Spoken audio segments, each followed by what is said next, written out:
तो दोस्तों आज हम देखने वाले हैं 1 to 1 से लेकर के आगे क्वेश्चन देखेंगे। इससे पहले हमारे एमसीक्यूज़ की सीरीज़ चल रहे हैं। अगर आप पहली बार आए हैं चैनल पर सब्सक्राइब कर दीजिएगा और पुराने वीडियो भी आप ज़रूर देखिए, बहुत इंपॉर्टेंट एमसीक्यूज़ हैं। और चलिए हम स्टार्ट करते हैं आज का। यहाँ पर दिया हुआ the appearance of blood in sputum, मतलब स्पुटम में जब ब्लड आता है तो उस कंडीशन को क्या कहते हैं। सिंपल सवाल यहाँ पर पूछा गया है। ठीक है, कोई भी व्यक्ति जब बलगम के साथ उसको अगर ब्लड आ रहा है तो उस कंडीशन को क्या कहा जाता है। ठीक, तो यहाँ पर अलग अलग कंडीशन दिया है, जैसे कि हेमरॉइड्स दिया हुआ है, उसके बाद हेमोप्टाइसिस दिया हुआ है, उसके बाद हीमोलाइसिस और हेमेटोमा। ठीक है, तो हर एक का एक पर्टिकुलर कंडीशंस होते हैं जिसके अकॉर्डिंग इनको नाम दिया जाता है। तो इसका करेक्ट आंसर अगर आपको पता है तो आप आंसर कर सकते हैं, बाकी हम एक्सप्लेन कर देते हैं, थोड़ा शॉर्ट में चलेंगे। तो जैसे कि हेमरॉइड्स अगर बात कर लेते हैं हेमरॉइड्स की, तो यहाँ पर हेमरॉइड्स का मतलब जैसे कि पाइल्स की कंडीशन में आप लोगों को पता होगा। ठीक है, ज़्यादा एक्सप्लेन करने की ज़रूरत नहीं है। और इसके अलावा आपको यहाँ पर सेकंड ऑप्शन जो दिया हुआ है बी वाला, हेमोप्टाइसिस, तो इस कंडीशन को जब ब्लड स्पुटम में आता है तो उसको हम हेमोप्टाइसिस बोलते हैं। तो ये करेक्ट ऑप्शन आपका कौन सा हो जाएगा, बी वाला ऑप्शन बिल्कुल करेक्ट हो जाएगा। ठीक, उसके बाद यहाँ पर हीमोलाइसिस दिया हुआ है, तो हीमोलाइसिस का मतलब आप सभी को पता है, जो रेड ब्लड सेल्स होते हैं वो टूटते हैं, लाइसिस का मतलब वही होता है, तो उसी को हीमोलाइसिस बोलते हैं। ठीक है, डिस्ट्रक्शन ऑफ आरबीसी।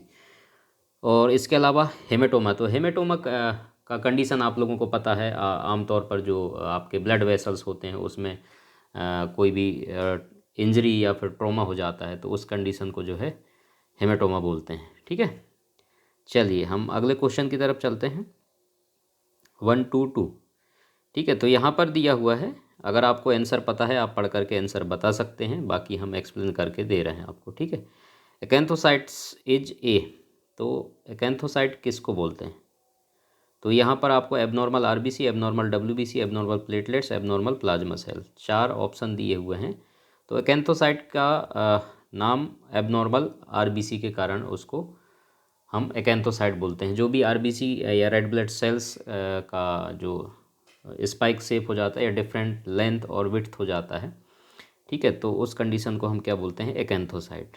ठीक है, तो सिंपल है। और ये सब चीज़ें कभी कभार पूछा जाता है एग्जाम में, लेकिन ये चीज़ें अगर आपको पता हो तो ज़्यादा बेहतर है। बाकी आप डब्ल्यूबीसी, प्लेटलेट्स और ये प्लाज्मा सेल, आरबीसी, सब के बारे में डिटेल में मेरा मेन चैनल जो है उसमें जा कर के आप पढ़ेंगे। तो यहाँ पर हम टाइम वेस्ट आप लोगों का नहीं करेंगे। ठीक है, तो आप जो है मेडिकल लैब टेक्नोलॉजिस्ट दिनेश में जब आप जाएंगे तो उसमें आपको डिटेल में लेक्चर ब्लड के ऊपर मिल जाएगा, ब्लड की मार्फोलॉजी। ठीक है, एबनॉर्मल साइज शेप होता है, उस कंडीशन को क्या बोलते हैं, तो ये सारी चीज़ आपको वहाँ पर मिल जाएगा। ठीक है, आप ज़रूर देखिएगा, पढ़िए, आपको सारा इन्फॉर्मेशन मिल जाएगा वहाँ पर। अगला सवाल है यहाँ पर 1 to 3। तो यहाँ पर आपसे पूछा गया है कन्फर्मेटरी टेस्ट फॉर SLE। ठीक है, तो इसका शॉर्ट फॉर्म है सिस्टेमिक ल्यूपस एरिथ्रोमाटोसिस, तो SLE बोलते हैं इसको। ठीक है, तो ये आप याद रखिएगा, कई बार अगर शॉर्ट फॉर्म पूछ लिया तो आपको पता होना चाहिए, इसलिए हम बता रहे हैं। SLE करके ही आता है सवाल अधिकतर, क्योंकि फुल फॉर्म नहीं देता है क्वेश्चन में, इसलिए मैं आपको बता रहा हूँ। तो इसके लिए कन्फर्मेटरी टेस्ट जो किया जाता है वो क्या होता है, तो ऑप्शन पहले हम देख लेते हैं। यहाँ पर न्यूट्रलाइजेशन टेस्ट दिया है, तो माइक्रोबायोलॉजी का टेस्ट है। उसके बाद एग्लूटिनेशन टेस्ट, एंटीजन एंटीबॉडीज़ के लिए रैपिड टेस्ट होता है। ठीक है, सर्टन टेस्ट हमें आइडेंटिफाई करना रहता है एंटीजन एंटीबॉडी का रिएक्शन, तो उसके लिए एग्लूटिनेशन टेस्ट करते हैं। इसके अलावा एली सेल, आप लोगों को पता है एली सेल के बारे में लेक्चर भी दिया हुआ है, तो इसमें ज़्यादा डिफाइन करने की ज़रूरत नहीं है। ठीक है, तो जो भी आपके SLE हैं उसी के लिए ये टेस्ट किया जाता है, एली सेल, ल्यूपस एरिथ्रोमाटोसिस। और इसके अलावा ANA टेस्ट आप लोगों ने बहुत बार सुना भी होगा, कई लोगों ने नहीं सुना है। तो ये ANA टेस्ट क्या होता है, ANA टेस्ट के बारे में हम कभी बात करेंगे पूरा डिटेल में। बाकी यहाँ पर जो आंसर है वो यही है जो डी वाला है, ANA टेस्ट। ठीक है, तो इसका फुल फॉर्म अगर हम बात करें इसके फुल फॉर्म का, तो मैं आपको बता देता हूँ, एंटी न्यूक्लियर एंटीबॉडी टेस्ट। ठीक है, तो एंटी न्यूक्लियर एंटीबॉडी टेस्ट हम कन्फर्मेटरी टेस्ट करते हैं, किसके लिए, SLE के लिए। ठीक, चलिए अगला सवाल की तरफ हम चलते हैं। अगला सवाल हमारा है 1 to 4। The most recommended stain in hormonal cytology, तो हार्मोनल साइटोलॉजी जैसे कि आप लोगों को पता है गायनेकोलॉजी जो साइटोलॉजिकल आप पढ़ते हैं स्टडी, उसमें स्टेनिंग बहुत सारे होते हैं, और हिस्टोपैथोलॉजी में भी आप स्टेनिंग पढ़ते हैं, और कुछ स्पेशल स्टेन होते हैं। तो यहाँ पर हार्मोनल स्टेन के लिए जो सजेस्ट किया जाता है वो कौन सा होता है, जैसा कि यहाँ पर पहला जो ऑप्शन दिया हुआ है सॉर्स स्टेन, ठीक है। तो ये जो सॉर्स स्टेन दिया हुआ है यही करेक्ट ऑप्शन है इसमें से। तो ये इसकी एक खासियत है जो कि सॉर्स स्टेन होता है। ये इसमें एक क्षमता होती है जो कि डिफ्रेंशिएट करता है बहुत ही क्लियरली यूस्नोफिलिया और आपके साइनोफिलिया के बीच में, ठीक है, जो कि आपके एपिथेलियम सेल होते हैं। तो ये इसकी एक ख़ास बात होती है, इसी कारण से इसको आप रिकमेंडेड करते हैं हार्मोनल साइटोलॉजी के लिए, ठीक है। और इसके अलावा जैसे कि आपका लीसमान स्टेन है, तो लीसमान स्टेन के बारे में आपको पता ही है, और ब्लड और बोन मैरो के लिए ज़्यादातर रिकमेंडेड किया जाता है। और राइट स्टेन आपका तो हेमेटोलॉजिकल स्टेन है ही, ठीक है, जो कि डिफ्रेंशिएशन आपका ब्लड सेल के टाइप्स जो होते हैं उसको करने में हेल्प करता है। और जेएसबी की अगर हम बात करें तो अभी लेक्चर ख़त्म हुआ है हमारे मेन चैनल पर, अगर आपने नहीं देखा है तो वो ज़रूर देखिएगा, ठीक है। पूरा डिटेल में मैंने समझाया है अच्छे से, और पूरा जेएसबी स्टेन के बारे में, कंपोजिशन, उसको किस तरीके से, उसका प्रोसीजर क्या है, तो सारा कुछ मैंने बताया है। वो आप वीडियो देखेंगे तो ज़्यादा बेहतर होगा और समझ में आपको डिटेल में आएगा, ठीक है। इसका फुल फॉर्म क्या होता है आप लोगों को पता है तो आप बता दीजिएगा, पता तो सभी लोगों को होगा, ठीक है। तो आप आंसर करके कमेंट करके बता दीजिएगा जेएसबी का फुल फॉर्म क्या होता है। चलिए, और 1 to 5 यहाँ पर दिया हुआ है, example for a carcinogenic chemical. तो देखिए केमिकल, यहाँ पर एक साधारण सवाल पूछा है, फिर भी जो केमिकल होते हैं, अब जब हम लेबोरेटरी फील्ड में हैं, ठीक है, तो जब हम लैब में होते हैं तब आपका सबसे इम्पोर्टेंट चीज़ जो होता है जिसके साथ आपको प्रैक्टिकल करना है वो होता है केमिकल, ठीक है। और हर एक केमिकल के बारे में आपको ज्ञान होना बहुत ज़रूरी है। वो क्यों? वो इसलिए क्योंकि हर एक केमिकल का एक नेचर होता है, ठीक है।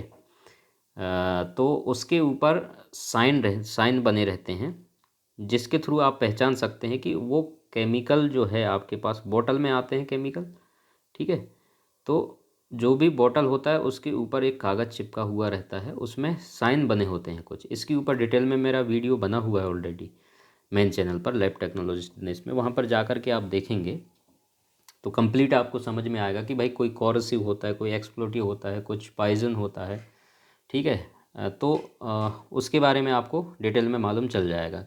तो उसी तरीके से आपको फिर उस केमिकल के साथ आपको ट्रीट करना रहता है, उतना सावधान आपको होने की ज़रूरत होती है। तो ये बहुत इंपॉर्टेंट है, हर मेडिकल लैब टेक्नोलॉजिस्ट को ये चीज़ें पता होना चाहिए कि भाई हमें किस केमिकल के बारे में, हर केमिकल का नेचर आपको पता होना चाहिए। ये नहीं कि डायरेक्ट आपने ढक्कन खोला, उसमें हाथ लगा दिया या फिर सूंघ लिया। तो इस तरीके से कई लोग करते हैं, कई लोगों की आदत होता है, तो ऐसा नहीं करना है। उसका आपको कैरेक्टर, उसका नेचर आपको पता होना चाहिए हर एक केमिकल के बारे में, ठीक है।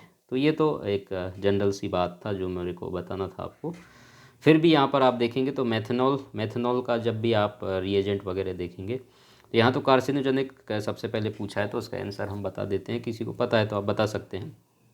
डी वाला ऑप्शन बिल्कुल करेक्ट है यहाँ पर, बेंजीडाइन, ठीक है। तो ये बेंजीडाइन जो होता है, इसके अलावा भी बाकी बहुत सारी चीज़ें केमिकल होते हैं, जैसे कि बेरिलियम होता है, इसके अलावा एस्बेस्टॉस, ठीक है, और बाकी आर्सेनिक, तो ये सब, विनाइल क्लोराइड, तो ये सब चीज़ें होते हैं जो कि कार्सिनोजेनिक होते हैं, तो वो आपको पता होना चाहिए।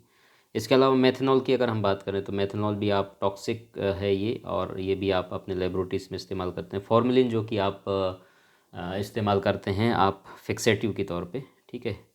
नॉर्मल आपका जनरली जो फिक्सेटिव रिएजेंट आप बनाते हैं हिस्टोपैथोलॉजी में, वहाँ पर फॉर्मेलिन का इस्तेमाल आप लोग करते हैं।